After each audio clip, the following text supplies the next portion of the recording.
함께 나눌 말씀은 히브리서 1장 1절부터 3절까지의 말씀입니다.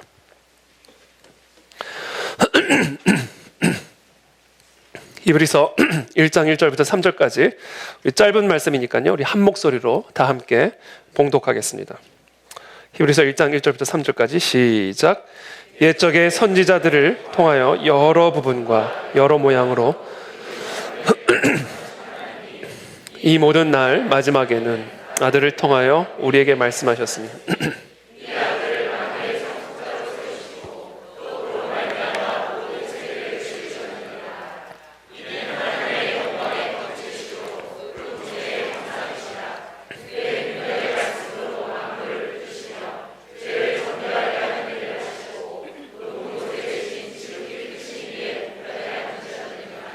아멘.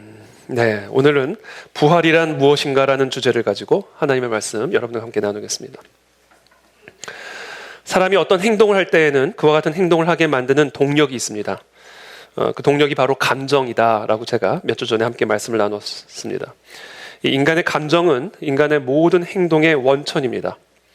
여러분, 사람 안에서 모든 감정을 제거해 보십시오. 그 사람은 즉각적으로 모든 행동을 멈추게 될 것입니다.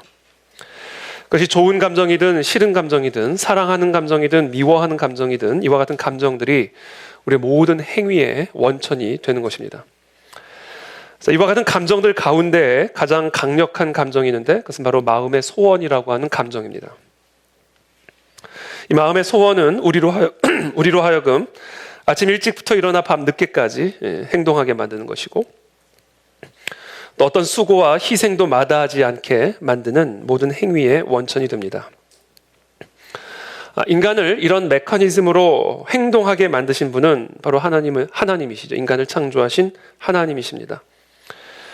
그래서 하나님은 하나님의 백성들로 하여금 하나님이 기뻐하는 일을 행하게 하시기 위해서 우리의 마음에 소원을 두고 행하게 하신다라고 기록을 하고 있습니다. 우리 빌립보서 2장 13절의 말씀 함께 읽겠습니다. 시작.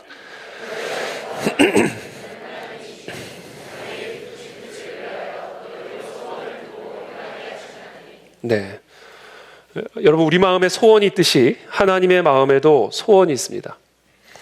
인간에게는 마음의 소원을 위해 행동하는데 많은 제약이 있고 한계가 있지만, 그러나 하나님은 전지하시고 전능하십니다. 그래서 이 하나님은 하나님의 소원을 행하시고 성취하시는데 어떤 제약도 받지를 않으십니다.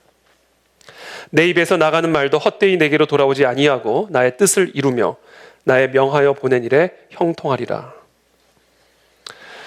이 세상 속에서 하나님이 행하고 계시는 모든 일은 하나도 예외 없이 하나님의 소원을 이루시기 위한 일입니다. 하나님의 소원이 이 세상 역사와 우리의 삶을 이끌어 가시는 힘이요 동력입니다. 자, 그렇다면 하나님의 소원은 무엇일까? 디모데전서 2장 4절부터 이렇게 말씀하십니다.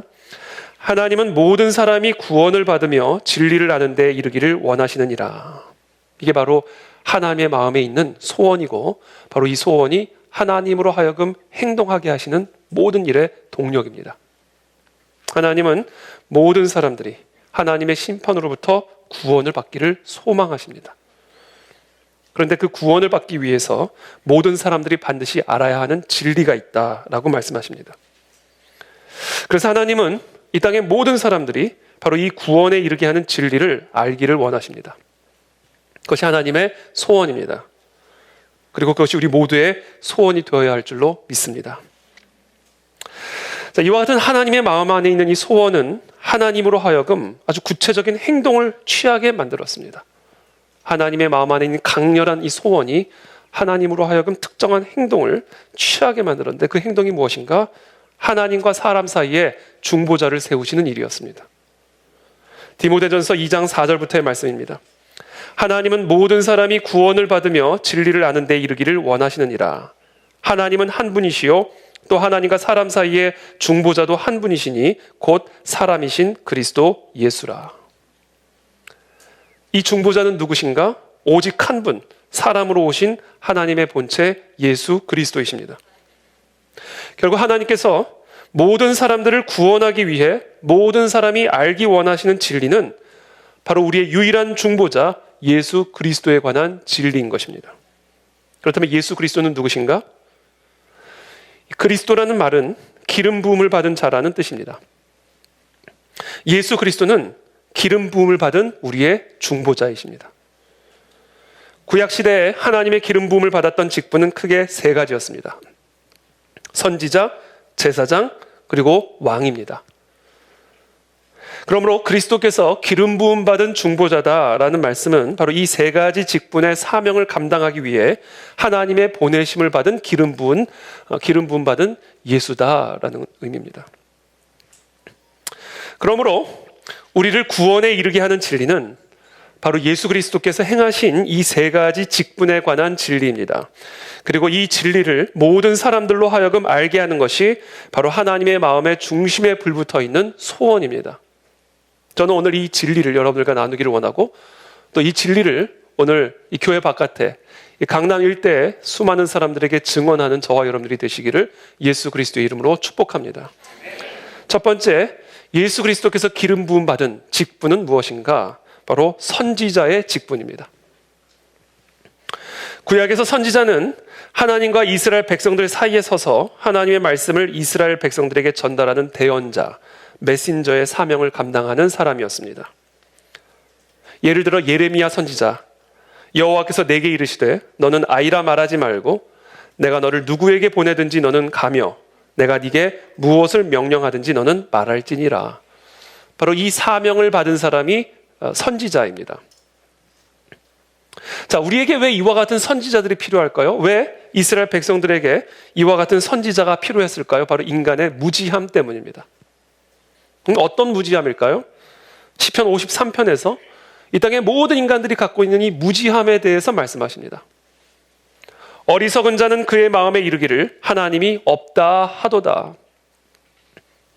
하나님이 있는데 하나님이 없다 하는 이 무지함, 이것이 이 땅의 모든 인간이 갖고 있는 무지함입니다. 이와 같은 하나님에 대한 무지함은 죄에 대한 무지함으로 인도합니다.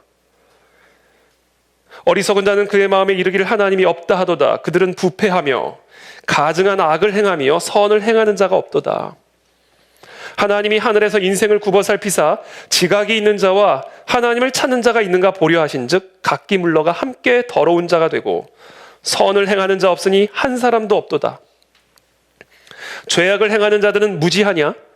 그들이 떡 먹듯이 내 백성을 먹으면서 하나님을 부르지 아니하는도다.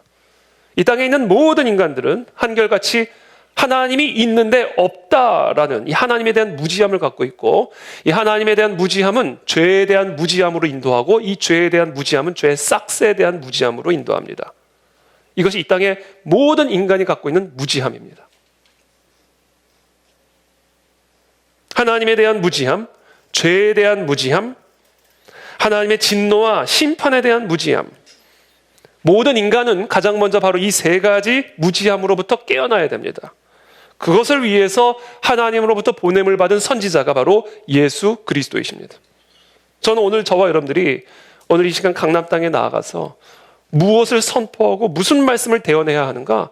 이 인간들의 무지함에 대해서 선포해야 됩니다. 하나님은 살아계시고 하나님은 죄를 심판하시는 진노의 하나님이다라는 사실을 우리는 대언해야 됩니다. 그것이 바로 예수 그리스도께서 이 땅에 선지자의 직분을 갖고 오신 이유입니다. 오늘 본문 히브리서 1장 1절부터 2절까지의 말씀입니다.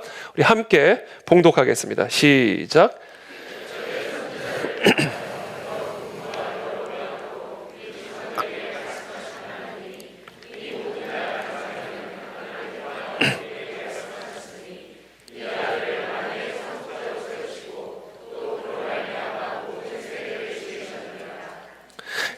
옛적의 선지자들을 통하여 여러 부분과 여러 모양으로, 구약의 선지자들을 의미하시는 것이죠. 하나님의 말씀을 이 무지한 이스라엘 백성들에게 대언하여 하나님에 대한 무지함을 깨우쳐주고 죄에 대한 무지함을 깨우쳐주고 그 죄의 싹스에 대한 무지함을 깨우쳐 주시기 위해서 여러 부분과 여러 모양으로 우리 조상들에게 말씀하신 하나님이 이제 이 모든 날 마지막에는 아들을 통하여 우리에게 말씀하셨다. 선지자의 직분으로 오신 예수 그리스도이시죠. 자, 그런데 이 예수님은 구약의 선지자와 아주 근본적인 차이점을 갖고 계셨습니다. 구약의 선지자들은 하나님의 말씀을 전달하는 대언자였지만 예수 그리스도는 하나님의 말씀을 대언하는 선지자인 동시에 하나님의 말씀 그 자체셨습니다. 이것은 무엇을 의미할까요? 예수 그리스도가 하나님의 말씀 그 자체라는 것은 그리스도는 곧 하나님의 본체다라는 것을 의미하는 겁니다. 사람이 말을 하면 그 말은 그 사람이죠. 그 사람과 그 사람의 말은 분리될 수가 없습니다. 그 사람이 그 사람의 말이고 그 사람의 말은 곧 그 사람입니다. 하나님의 말씀으로 오신 예수 그리스도라는 것은 예수 그리스도는 곧 하나님이시다라는 것을 의미하는 거예요. 이는 하나님의 영광의 광채시요 3절에 그 본체의 형상이시라 그의 능력의 말씀으로 만물을 붙드시며 예수 그리스도는 구약의 선지자와는 달리 하나님의 말씀을 대언하시는 선지자일 뿐만 아니라 말씀 그 자체, 하나님 그 자체로 오신 선지자였다라는 거예요. 태초에 말씀이 계시니라 이 말씀이 하나님과 함께 계셨으니 이 말씀은 곧 하나님이시니라. 그가 태초에 하나님과 함께 계셨고 만물이 그로 말미암아 지은 바 되었으니 지은 것이 그가 없이는 된 것이 없느니라. 그런데 그 말씀이 육신이 되어 우리 가운데 거하심에 우리가 그의 영광을 보니 그 아버지의 독생자의 영광이요 은혜와 진리가 충만하더라. 하나님이 이 땅의 모든 사람을 구원하기 위해 행하신 일은 하나님의 본체가 사람으로 우리 가운데 오신 거예요.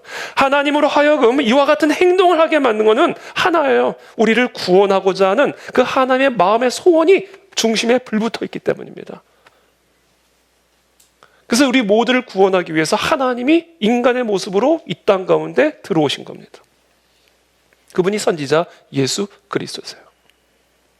여러분, 만약에 여러분의 자녀가 저와 여러분들의 자녀가 물에 빠져서 허우적거리고 있다. 여러분 뛰쳐 들어가겠습니까? 뛰쳐 들어가지 않겠습니까? 들어가서 같이 죽으면 죽었지 물 밖에서 그냥 쳐다보고만 있을 부모는 없습니다. 하나님의 성육신에는 바로 이와 같은 하나님의 간절한 소원이 그 중심에 불붙어 있는 거예요. 그래서 하나님이 없다 하는 어리석은 사람들에게 하나님이 있다라는 사실을 하나님이 인간이 돼서 가르쳐주고자 오신 겁니다. 죄의 삭은 하나님의 심판이다라는 사실을 우리 모두에게 가르쳐 주시기 위해서 하나님이 죄인의 모습으로 이 땅 가운데 들어오셔서 십자가에서 죽으신 거예요. 우리는 그래서 하나님의 이 성육신을 머리로 이해하려고 하면 안 됩니다. 머리로는 이해할 수가 없습니다. 우리는 이 하나님의 성육신을 가슴으로 이해를 해야 되는 거예요. 이게 하나님의 마음의 소원이구나. 불구덩이로 뛰쳐들어가는 사람을 물속으로 뛰쳐들어가는 사람을 우리가 어떻게 이해하겠습니까? 그 안에 자녀가 들어가 있다는 것을 알아야, 그 부모의 마음을 알아야 불구덩이 속으로 뛰쳐들어가는 사람의 마음을 이해할 수가 있는 거예요. 하나님이 사람의 모양으로 이 땅에 오셨다? 그 하나님의 마음의 중심에는요, 지금 하나님의 진노 아래 죽을 수밖에 없는 이 땅의 모든 사람을 향한 구원코자 하는 그 마음의 중심에 소원이 불붙어 있는 거예요. 전 이 불이 저와 여러분들의 마음의 중심에도 옮겨붙게 되기를 축복합니다. 그래서 우리는 마치 하나님이 우리를 구원하기 위해 인간의 모습으로 이 땅에 뛰쳐들어오신 것처럼 우리는 이제 그 복음을 들고 교회 밖으로 뛰쳐나가는 겁니다. 이게 그 안에 진리교회의 사명이요, 이 땅에 세워진 모든 교회의 사명이다라는 것이죠. 그렇다면 이 하나님의 본체이신 그리스도께서 인간의 옷을 입고 이 세상 속에 뛰어들어오셔서 모든 사람들을 구원하기 위해 외치신 그 하나님의 말씀, 그 진리의 말씀은 무엇이었는가? 나를 믿으라, 나를 믿으라. 나를 잡아라, 나를 만져라, 나를 먹어라, 나를 믿어라. 그러면 구원을 얻으리라. 이것이 하나님의 본체가 사람의 모양으로 죄인의 모습으로 이 땅에 뛰쳐 들어오신 이유입니다. 그리고 메시지입니다. 나를 믿으라. 바리새인 중 니고데모라 하는 한 유대인의 지도자가 예수님을 찾아왔습니다. 랍비여, 우리가 당신은 하나님께로부터 오신 선생인 줄을 아나이다. 당신은 선지자, 하나님의 말씀을 우리 가운데 가르쳐주고 대언하기 위해 오신 선지자다라는 사실을 우리가 알겠나이다. 이 말씀을 듣자마자 예수님은 이 니고데모가 왜 예수님에게 찾아왔는지를 간파하고는 질문을 하기도 전에 답변을 하십니다. 사람이 거듭나지 아니하면 하나님의 나라를 볼 수 없느니라. 니고데모의 마음의 중심에는 구원을 향한 갈급함, 구원에 대한 갈증이 있었던 거예요. 선지자 예수 그리스도를 찾아온 니고데모에게 질문도 듣기 전에 답변을 주십니다. 사람이 거듭나지 아니하면 하나님의 나라를 볼 수 없느니라. 하나님의 나라에 들어갈 수가 없느니라. 하나님의 진노로부터 구원을 받을 수 없느니라. 그러면서 하나님이 예수 그리스도께서 거듭날 수 있는 방법을 말씀하십니다. 하나님이 세상을 이처럼 사랑하사 독생자를 주셨으니 이는 그를 믿는 자마다요. 이는 그를 믿는 자마다, 지금 네 눈앞에 있는 나를 믿는 자마다 멸망하지 않고 영생을 얻게 하려 하심이라. 하나님이 그 아들을 세상에 보내신 것은 세상을 심판하려 하심이 아니요 그로 말미암아 세상이 구원을 받게 하려 하심이라. 하나님의 본체이신 그리스도께서 사람의 모양으로 이 땅에 오셔서 대언하신 하나님의 말씀은 무엇인가? 나를 믿어라. 이거예요. 자, 그렇다면 예수 그리스도를 믿는다는 것은 구체적으로 무엇을 믿는 것인가? 그것을 알기 위해서 우리는 예수 그리스도의 두 번째 직분을 이해해야 합니다. 그것은 바로 제사장의 직분입니다. 히브리서 1장 3절이죠. 이는 하나님의 영광의 광채시요 그 본체의 형상이시라. 그의 능력의 말씀으로 만물을 붙드시며, 그렇죠? 죄를 정결하게 하는 일을 하시고, 이 죄를 정결하게 하는 일, 이게 바로 대제사장이 감당해야 할 사명이었습니다. 그래서 성경은 예수 그리스도가 우리의 대제사장이다라고 말씀하시는 것이죠. 히브리서 4장 14절입니다. 그러므로 우리에게 큰 대제사장이 계시니 승천하신 이 곧 하나님의 아들 예수시라. 우리가 믿는 도리를 굳게 잡을지어다. 예수 그리스도를 믿는다는 것은 무엇을 믿는 것인가?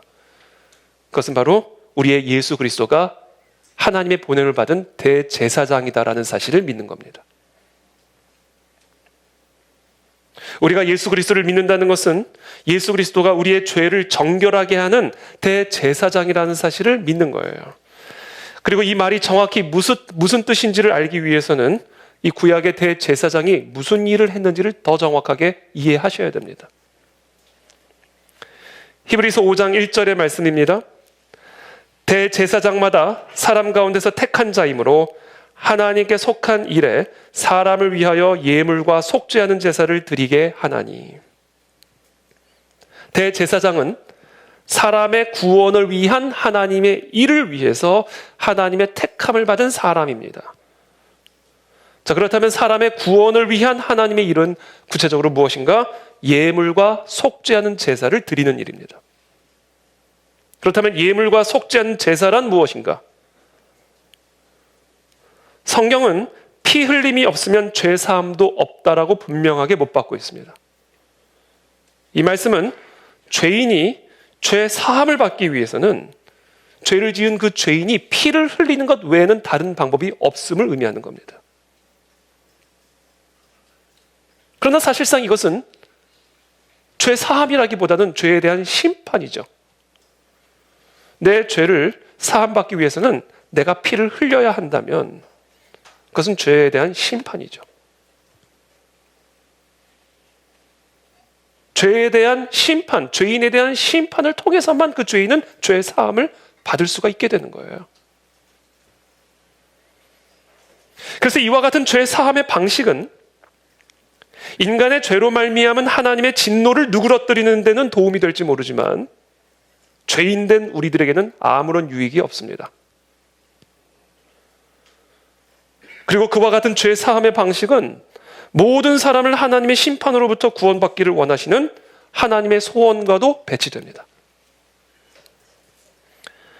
그래서 하나님은 하나님의 거룩성을 보존하기 위해 죄인의 죄를 심판하면서도 동시에 모든 죄인들이 하나님의 심판으로부터 구원받을 수 있는 방법, 바꿔 말해서 거룩하신 하나님과 거룩하지 않은 모든 죄인들을 동시에 만족시킬 수 있는 죄 사함의 방법을 마련해 주셨습니다. 그것이 바로 모세에게 명령하신 제사법이에요.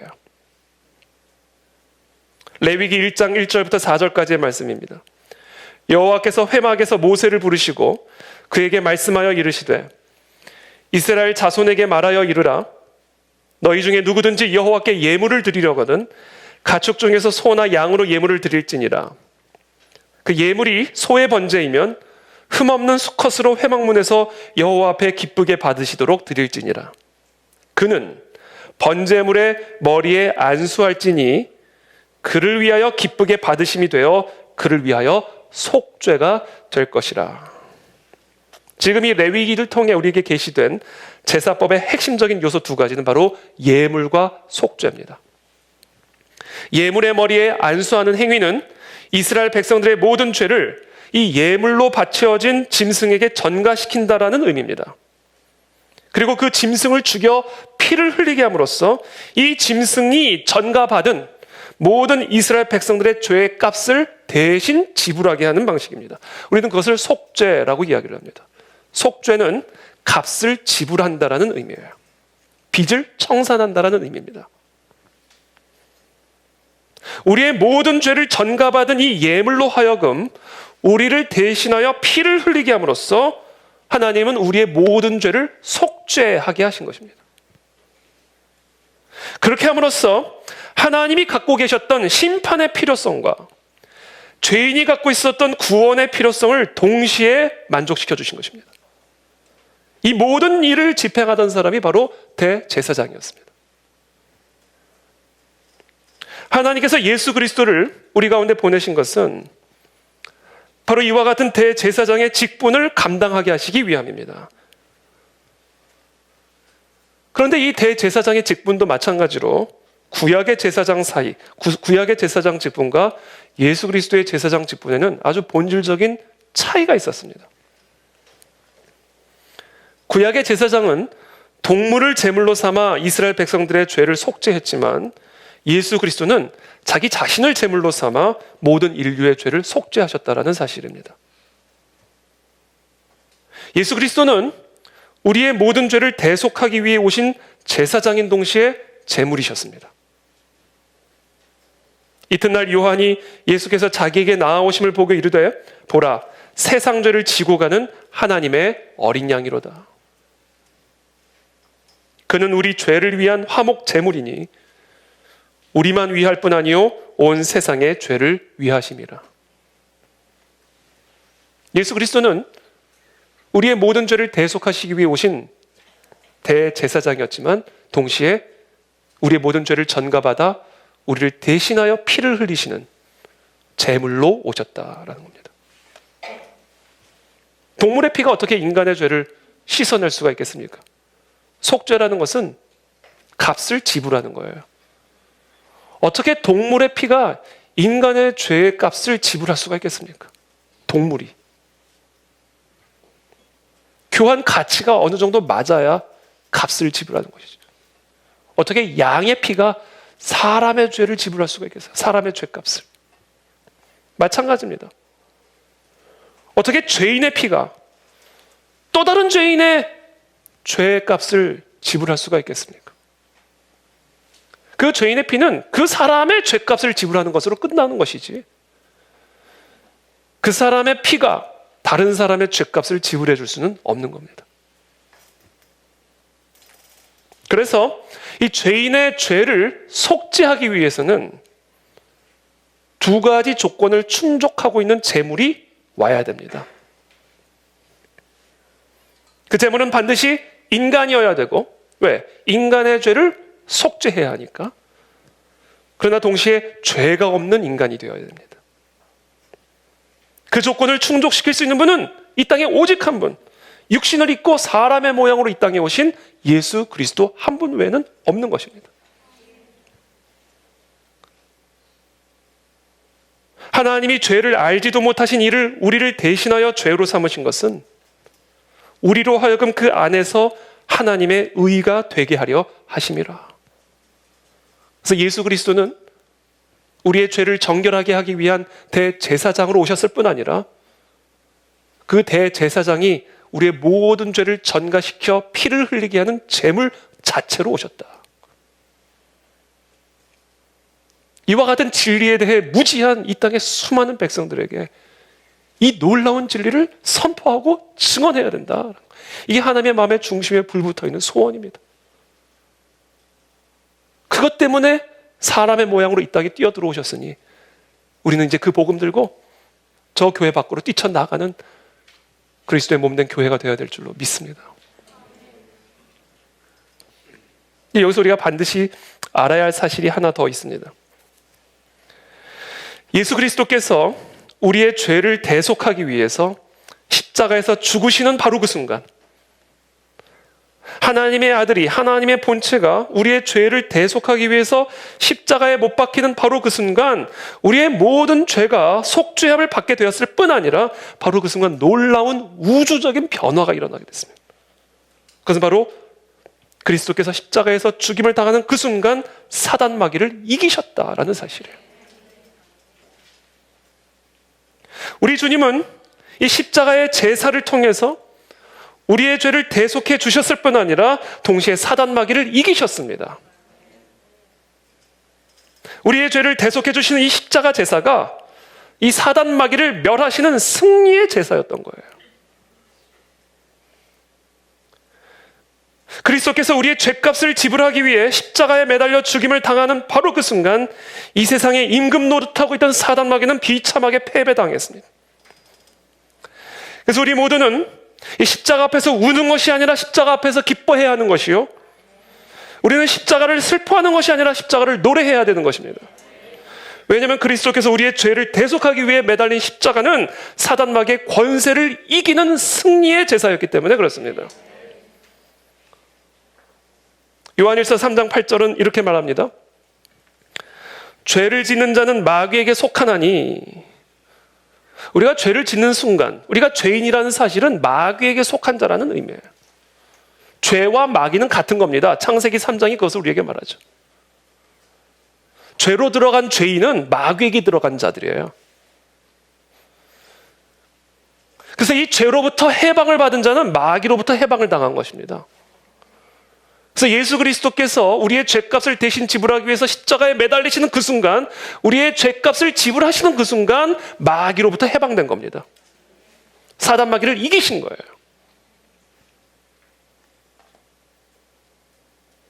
마귀는 자신의 지배 아래 있는 자를 위하지 않아요. 마귀는 자신의 지배 아래 있는 자들을 죽입니다. 괴롭힙니다. 망하게 하고 고통스럽게 합니다. 그것이 사단 마귀가 자신의 지배 아래 있는 죄인들을 위해서 하는 일입니다. 그러므로 예수 그리스도의 십자가 대속의 제사로 말미암아 우리 모두가 죄 없다함을 받게 되었다라는 사실은 이제 우리의 삶을 지배하는 사단 마귀의 권세도 없어졌음을 의미하는 겁니다. 저는 오늘 시간 이 십자가의 대속의 은혜로 말미암아 저와 여러분들 안에 있는 모든 우울함들이 떠나가게 되기를 축복합니다. 모든 근심과 절망들은 끊어질지어다. 사단 마귀의 모든 권세와 통치들은 끊어지고 떠나갈지어다. 이게 십자가의 대속의 은혜를 통해서 우리에게 행하신 승리의 제사입니다.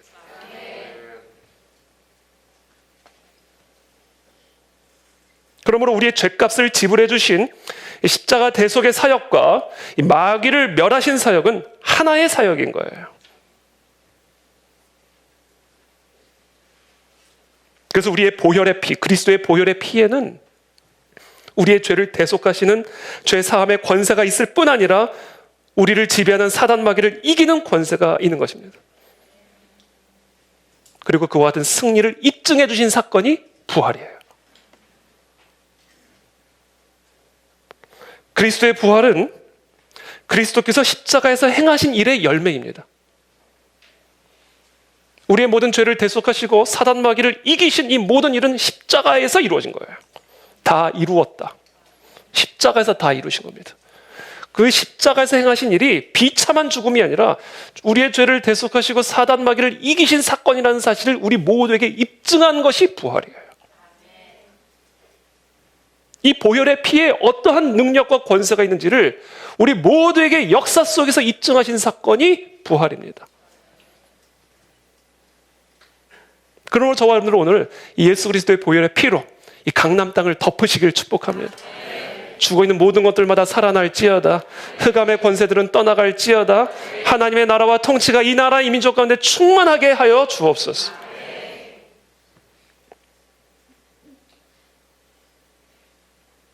우리 주님은 십자가 제사를 통해 우리의 죄를 정복하셨을 뿐 아니라 마귀를 정복하셨고, 마귀를 정복하셨을 뿐 아니라 사망을 정복하셨습니다. 십자가 제사는 그와 같은 승리를 우리 모두에게 가져다 주었고, 그리스도의 부활은 그와 같은 승리를 우리 모두에게 입증해 주신 거예요. 빌립보서 2장 6절부터의 말씀이죠. 그는 근본 하나님의 본체시나 하나님과 동등됨을 취할 것으로 여기지 아니하시고 오히려 자기를 비워 종의 형체를 가지사 사람들과 같이 되셨고, 사람의 모양으로 나타나사 자기를 낮추시고 죽기까지 복종하셨으니 곧 십자가에 죽으심이라. 이러므로 하나님이 그를 지극히 높여 모든 이름 위에 뛰어난 이름을 주사 하늘에 있는 자들과 땅에 있는 자들과 땅 아래에 있는 자들로 모든 무릎을 예수의 이름에 꿇게 하시고 모든 입으로 예수 그리스도를 주라 시인하여 하나님 아버지께 영광을 돌리게 하셨느니라. 그래서 이 예수 그리스도의 대제사장의 직분은 자연스럽게 왕의 직분으로 우리를 인도합니다. 히브리서 1장 3절입니다. 이는 하나님의 영광의 광채시요 그 본체의 형상이시라. 그의 능력의 말씀으로 만물을 붙드시며, 선지자적인 직분이죠. 죄를 정결하게 하는 일을 하시고 대제사장의 직분이시죠. 그리고 이 모든 일을 통해 결국 높은 곳에 계신 지극히 크신 이의 우편에 앉으셨느니라. 왕의 직분입니다. 예수 그리스도께서 죽음을 이기시고 부활하신 이후에 승천하셔서 하나님의 보좌의 우편에 앉으시는 그 순간, 이 땅에 다시 한번 놀라운 우주적인 사건이 일어나게 됩니다. 성령을 부어주신 거예요. 사도행전 2장 32절에 오순절 성령 강림 사건이 일어날 때 사도 베드로가 일어나 이 사건이 어떤 의미를 지니고 있는지를 사람들에게 설교하기 시작합니다. 이 예수를 하나님이 살리신지라 우리가 다 이 일의 증인이로다. 하나님이 오른손으로 예수를 높이심에, 승천을 의미하는 것이죠. 그가 약속하신 성령을 아버지께 받아서 너희가 보고 듣는 이것을 부어주셨느니라. 그리스도께서 죽음을 이기시고 부활하셔서 승천하여 하나님의 보좌 우편에 앉는 그 순간, 예수 그리스도는 하나님으로부터 성령을 받아 이 땅에 구원받은 하나님의 백성들에게 물붓듯 부어주셨습니다. 그렇다면 이 성령은 누구신가?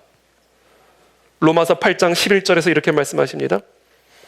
예수를 죽은 자 가운데서 살리신 이의 영입니다. 예수를 죽은 자 가운데서 살리신 이의 영이 너희 안에 거하시면 그리스도 예수를 죽은 자 가운데서 살리신 이가 너희 안에 거하시는 그의 영으로 말미암아 너희 죽을 몸도 살리시리라. 성령 하나님은 예수를 죽은 자 가운데서 다시 살리신 부활의 영입니다. 그 부활의 영이 그리스도의 승천과 함께 이제 우리 안에 거하게 되었고, 그래서 우리도 그리스도와 같이 죄를 이기고 사단을 이기고 사망을 이기신 그리스도의 부활하신 몸을 입게 된 겁니다. 하나님은 이와 같은 부활의 몸을 입게 된 하나님의 백성들을 교회라고 부르셨고, 그래서 이 교회를 우리는 그리스도의 몸이라고 부르는 것입니다. 성령 하나님이 우리 안에 거하심으로 이제 저와 여러분들은 그리스도의 부활하신 몸을 입게 된 거예요.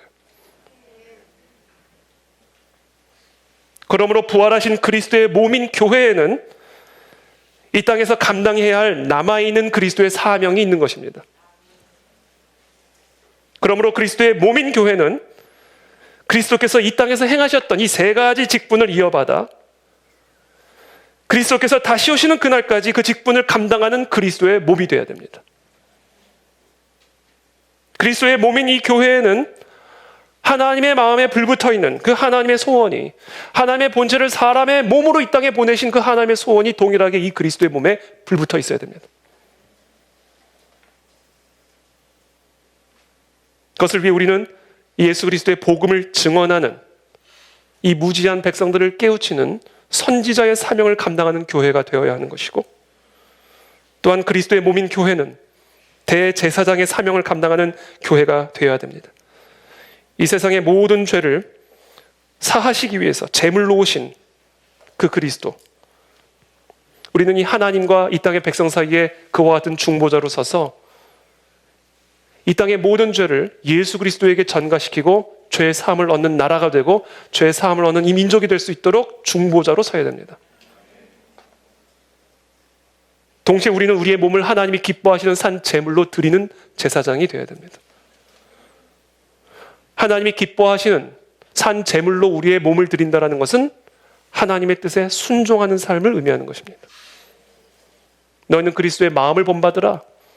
하나님의 본체이시지만 종의 형체로 모든 것을 비워 사람의 모양으로 오셔서 죽기까지 복종하셨을 때, 자신의 몸을 산 제물로 하나님의 뜻을 위해 드렸을 때, 그때 비로소 부활하신 몸으로 덧입고 사망의 권세를 이기는 왕의 직분을 갖게 되었음을 우리는 기억해야 합니다. 부활하신 그리스도의 몸은 십자가를 통과하지 않고는 입을 수 없는 몸입니다. 주여 주여 하는 자마다가 아니라 주의 뜻대로 우리가 행할 때 우리는 죽음의 권세를 이기신 부활하신 그리스도의 몸을 입을 수가 있게 되는 겁니다. 교회는 성자 예수 그리스도의 몸입니다. 높아지신 그리스도는 이제 모든 그리스도인에게 성령을 부어주셔서 이 세 가지 직분을 감당하는 그리스도의 몸이 되게 하셨습니다. 그러므로 우리 모두는 이 땅의 모든 삶의 영역에서 제사장의 직분, 선지자의 직분, 왕의 직분을 행하며 우리는 예수 그리스도의 복음을 증언하는 증인으로 살아야 할 줄로 믿습니다. 오늘 우리는 바로 이 사명을 감당하기 위해서 이와 같은 직분을 가지고 이 세상으로 나아가는 것입니다. 그때 성령 하나님께서는 우리를 위해서 그 놀라운 구원과 승리의 역사를 동일하게 이루실 줄을 믿습니다. 오늘 저희가 밟는 땅마다 어둠의 영들은 떠나가게 될 것이고, 흑암과 사망의 저주 아래 묶여 절망과 고통과 사망의 저주 아래 묶여있는 이 땅의 모든 백성들이 예수 그리스도께로 돌아오는 놀라운 구원의 역사가 일어나게 될 줄을 믿습니다. 성령으로 기름 부어 주시옵소서. 함께 기도하며 나가도록 하겠습니다.